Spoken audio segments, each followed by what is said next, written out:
नमस्ते मित्रों, श्री सत्यसाई लक्ष्मी मोहन विद्यालय से गामिक प्रज्ञा एश आप सबका हार्दिक स्वागत करती हूँ। कक्षा 6 विषय हिंदी, इकाई 6 न्याय, साहित्य प्रकार है कहानी।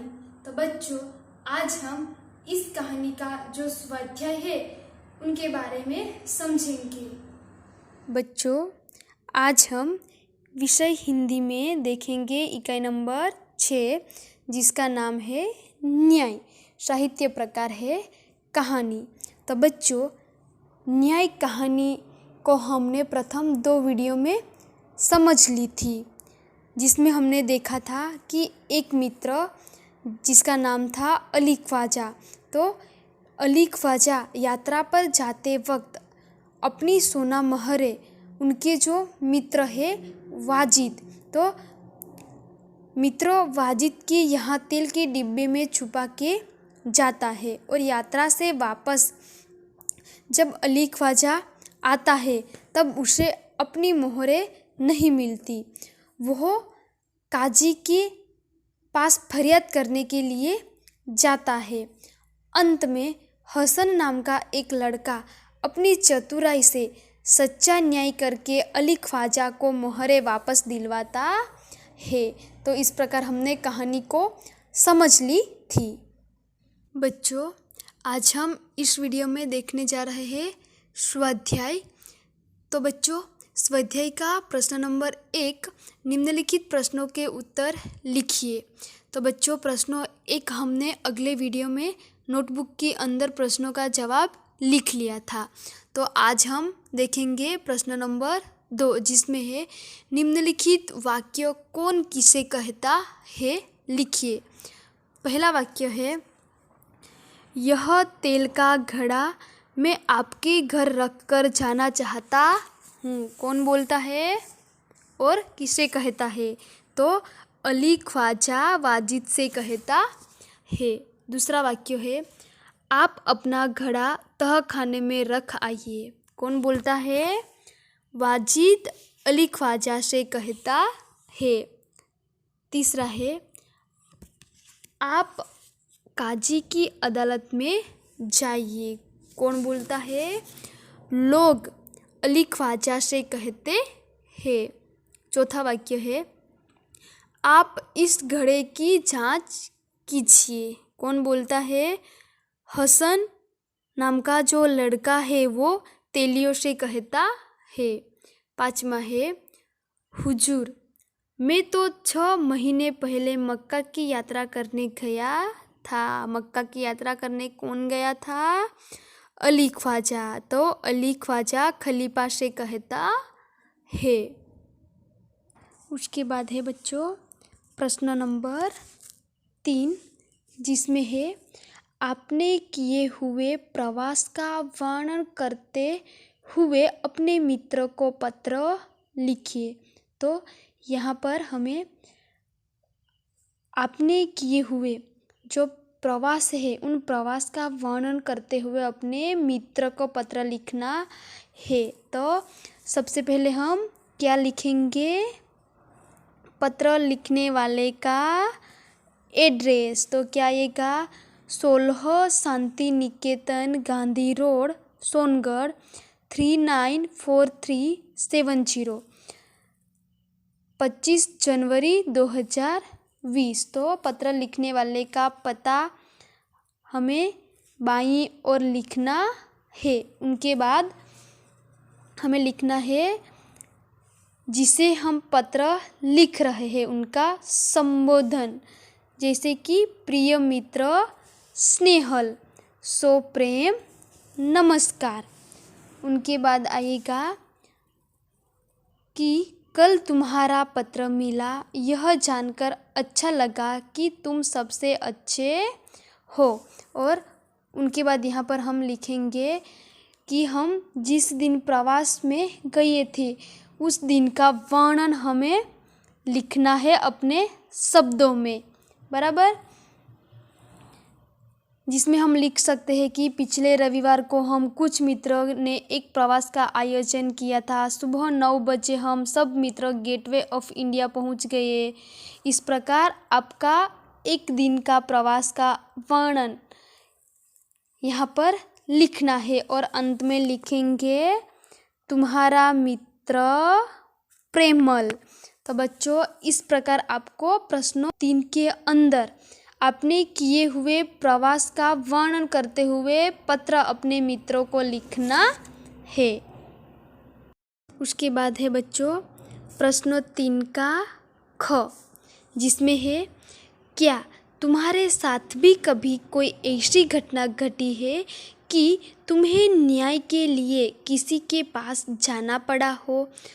उस घटना को विस्तार से लिखिए। तो बच्चों क्या लिखना है आपको कि जिस प्रकार वाजिद और अली ख्वाजा के बीच की जो घटना है और अली ख्वाजा को न्याय के लिए एक काजी के पास जाना पड़ा, तो आपके जीवन में भी ऐसी कुछ घटना ये घटी हो तो और आपको न्याय के लिए किसी के पास जाना पड़ा हो, तो ऐसी घटना ऐसा प्रसंग आपको विस्तार से नोटबुक के अंदर लिखना है। उसके बाद है बच्चों प्रश्नों 3 का ग, जिसमें है कहानी की प्रमुख घटनाओं को इस क्रम में लिखो कि पूरी कहानी स्पष्ट हो सके। जैसे कि एक वाक्य हमें दिया हुआ है कि इराक में व्यापारी अली ख्वाजा के पास 1000 सोने की मुहरें इकट्ठा होना। तो वार्ता में जिस घटनाओं घटी थे उन घटनाओं को हमें क्रम में लिखना है और पूरी कहानी को हमें स्पष्ट रूप से देखना है। तो पहला वाक्य है, उनके बाद दूसरा वाक्य आएगा कि 500 मोहरों को तेल से भरे घड़े में रखना। उनके बाद तीसरा है उस घड़े को मित्र वाजिद के तहखाना में रख आना और मक्का की यात्रा पर निकल जाना। उनके बाद का वाक्य आएगा ज़रूरत पड़ने पर वाजिद द्वारा घड़े में से तेल निकालना और मोहरों को चुरा लेना। उनके बाद का वाक्य आएगा अली ख्वाजा और वाजिद में झगड़ा, खलीफा से न्याय मांगना। उनके बाद का वाक्य है खलीफा का भेष बदलकर नगर में निकलना और हसन का मिलना। उनके बाद का वाक्य है हसन द्वारा तेलियों को बुलाना और मोहरों की चोरी का पता चलना। और उनके बाद का वाक्य आएगा अली ख्वाजा को मोहरें वापस मिलना, वाजिद को सजा। जो स्वाध्याय का प्रश्न नंबर 4 है निम्नलिखित कहानी के चित्र एवं वाक्य उलट पुलट कर दिए गए हैं, उसको पढ़कर कहानी का निर्माण कीजिए और उचित शीर्षक दीजिए। तो बच्चों यहाँ पर प्रश्नों 4 में पेज नंबर 33, 34 और 35 नंबर का पेज पर जो चित्र दिया गया है और चित्रों के नीचे वाक्य भी लिखे हुए हैं, ये सब उलट पुलट कर दिए गए हैं, तो उनको हमें पढ़ना है, चित्रों को भी अच्छी तरह दिखना है और कहानी का निर्माण करना है, यानी कि कहानी बनानी है, कहानी लिखनी है और कहानी को उचित शीर्षक देना है। तो ये बच्चों आपको चित्रों को देखना है, वाक्यों को पढ़ना है और कहानी बनाना है और कहानी को उचित शीर्षक भी आपको देना है।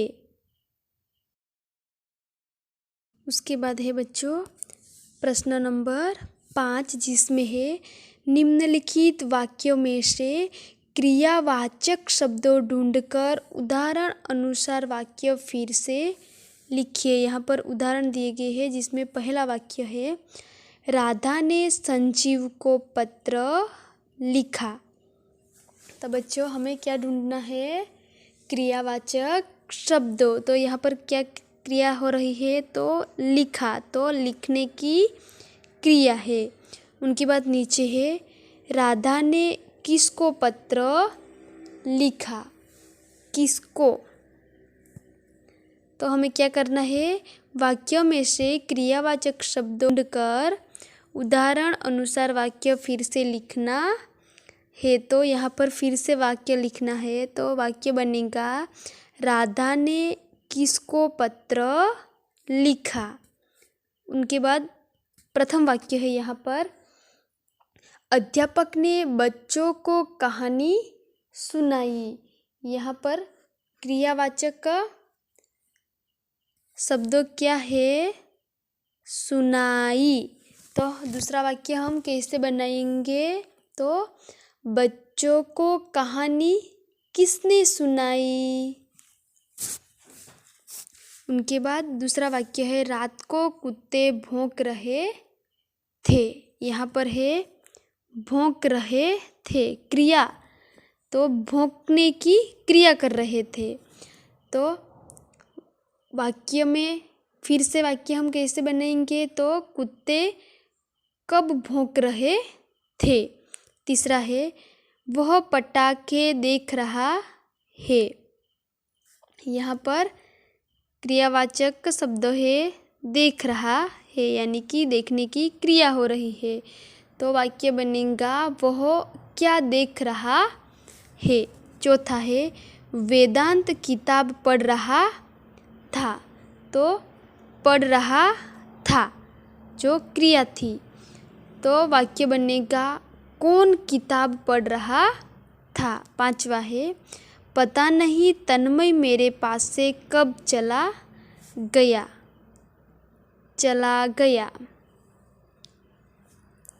तो वाक्य बनेगा, पता नहीं तन्मय मेरे पास से चला गया। छठा है, आकाश में पतंग उड़ रही थी। तो उड़ रही थी। वाक्य बनेगा, पतंग कहाँ उड़ रही थी। उनके बाद है बच्चों प्रश्न नंबर 6, जिसमें है, कहानी पढ़िए, उचित शीर्षक दीजिए एवं चर्चा करके प्रश्नों का निर्माण कीजिए तथा उत्तर लिखिए। तो बच्चों यहाँ पर पेज नंबर 35, 36 नंबर के पेज पर हमें कहानी दी गई है। तो इस कहानी को हमें पढ़ना है, उनको उचित शीर्षक देना है और चर्चा करके प्रश्नों का निर्माण करना है और उत्तर भी लिखना है। तो बच्चों आपको आज होमवर्क में स्वाध्याय का प्रश्न नंबर 2, प्रश्न नंबर 3, प्रश्न नंबर 4 और प्रश्न नंबर 5 और 6 नोटबुक के अंदर होमवर्क में लिखना है। धन्यवाद।